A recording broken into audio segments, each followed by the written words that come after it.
मुंबई की हसीन रातों से अलग धारावी, जो कि नाले पे बसा हुआ, गलियों में बसा हुआ छोटे छोटे घरों का सम्मेलन है धारावी।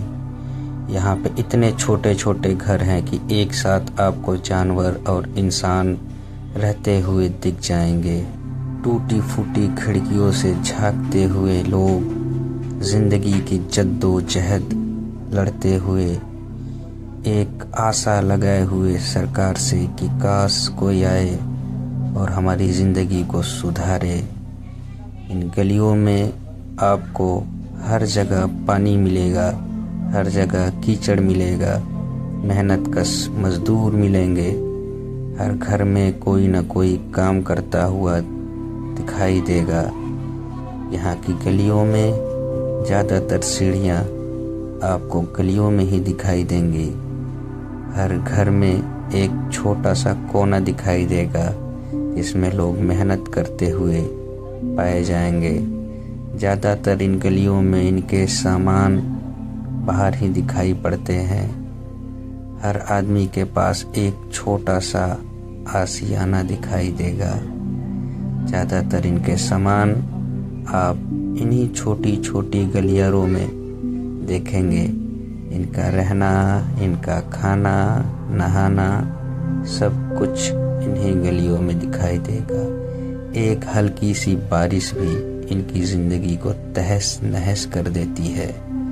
यहाँ पे पानी निकलने का कोई उचित साधन नहीं है, रहने के लिए कोई अच्छी व्यवस्था नहीं है। ये तंग गलियाँ मात्र 18 से 20 इंच की होती हैं, जिनमें सिर्फ एक आदमी ही जा सकता है। गलती से अगर कोई दूसरा आदमी इसमें प्रवेश कर ले तो उसको किसी के घर में घुस के रुकना पड़ सकता है। हर आदमी यहाँ पे आपको काम करता हुआ दिखाई देगा, क्योंकि इसके अलावा यहाँ पे दूसरा कोई स्रोत नहीं दिखाई देगा। सभी सीढ़ियाँ आपको गलियों में ही दिखाई देंगी, जिससे आने जाने में बाधा उत्पन्न होती है। तमाम ऐसे यूपी बिहार से आए हुए लोग ज़्यादातर धारावी के आसपास ही रहते हैं, क्योंकि यहाँ पे सस्ते रूम, सस्ता रहन सहन मिल जाता है और उन्हें पैसे कमाने का एक जरिया मिल जाता है। इस देश में गरीबी का ये आलम है कि लोग मजबूर होके एक ही घरों में 20 से 25 लोग रहते हैं।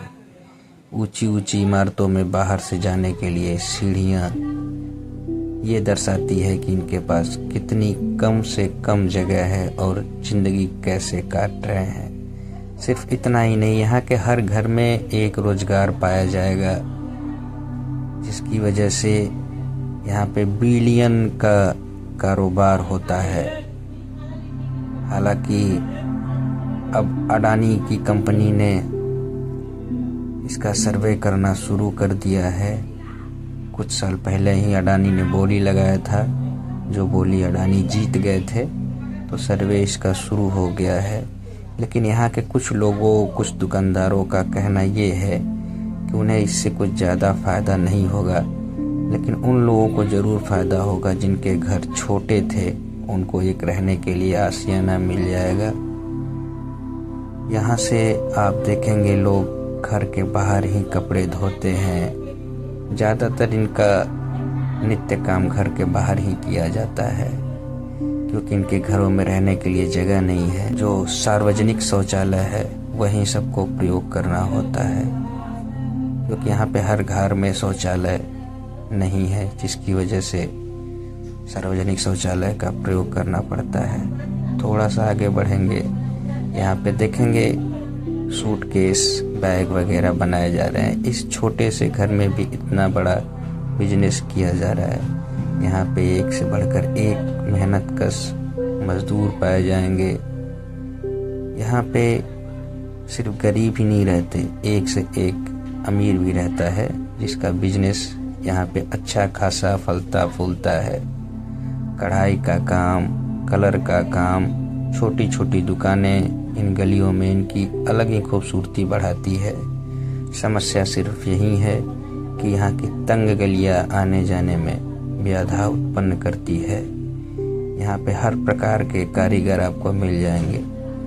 सबसे बड़ी बात है यहाँ पे रहना इतना सस्ता हो जाता है कि लोग मजबूर होके यहाँ पे आते हैं। बाहर से आए हुए लोग यहीं पे ज़्यादातर रहते हैं क्योंकि इनको रहने के लिए एक सस्ती जगह मिल जाती है।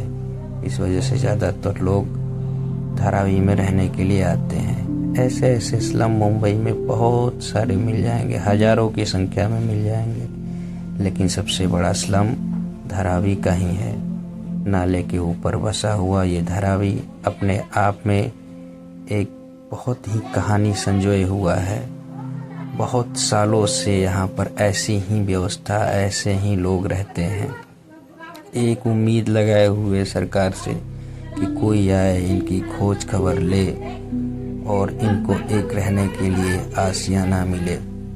बारिश के दिनों में तो ये नाले हल्के फुल्के साफ भी हो जाते हैं, लेकिन कुछ समय गर्मी के दिनों में इन नालों में कीचड़ ही कीचड़ दिखाई देगा। इन गलियों में लटकती हुई तारे सरकार की व्यवस्था का पोल खोलता है। ऐसा लगता है कि सरकार इनको भूल ही गई है कि यहाँ भी इंसान रहते हैं। इन तंग गलियों में आपका आना जाना इतना मुश्किल हो सकता है जिसका कोई अंदाज़ा नहीं। इसी गली में जानवर, इंसान, बच्चे सब इसी गली में ही रहते हैं। इनके पास कोई बड़ा घर नहीं, मजबूर हैं ये लोग। एक हल्की सी बारिश ही पूरे इलाके में तबाही मचा देता है। ज़्यादातर इनके काम इन्हीं गलियों में दिखाई देते हैं। सरकार को भी सोचना चाहिए इन गरीब, इन मजलूमों के बारे में कि जल्दी से जल्दी इनको आशियाना दे। यहाँ पे सूरज की रोशनी कभी कभार ही पहुँचती है। इन गलियों में सूरज की रोशनी पहुँच पाना बहुत ही मुश्किल है, जिसकी वजह से दीवारों में सीलन, गंदगी ये सब हमेशा लगा रहता है। कोरोना के समय में धारावी सबसे बड़ा जगह बना हुआ था। यहाँ पे सबसे ज़्यादा कोरोना के केस पाए जाते थे। इसकी वजह ये है कि यहाँ पर इतनी घनी आबादी है कि एक दूसरे से अलग होना मुश्किल है। इस वजह से ये कोरोना काल में सबसे बड़ा हब बना हुआ था कोरोना का। यहाँ पे छोटे छोटे दुकानदार आपको मिल जाएंगे घरों में प्रेस करते हुए। तमाम ऐसे दुकानदार मिलेंगे यहाँ पे जो काम करते हुए दिखाई देंगे, लेकिन इनके पास इसके अलावा कोई और उपाय नहीं है, ना ही दूसरा कोई जगह है। हालांकि जगह यहाँ पे बहुत कम है, लेकिन रोजगार यहाँ हर घर में है। तो ये थी धारावाहिक की कुछ बातें, धारावाहिक का कुछ दृश्य जिसको देख के आपके अंदर भी संवेदनाएं जाग जाएंगी।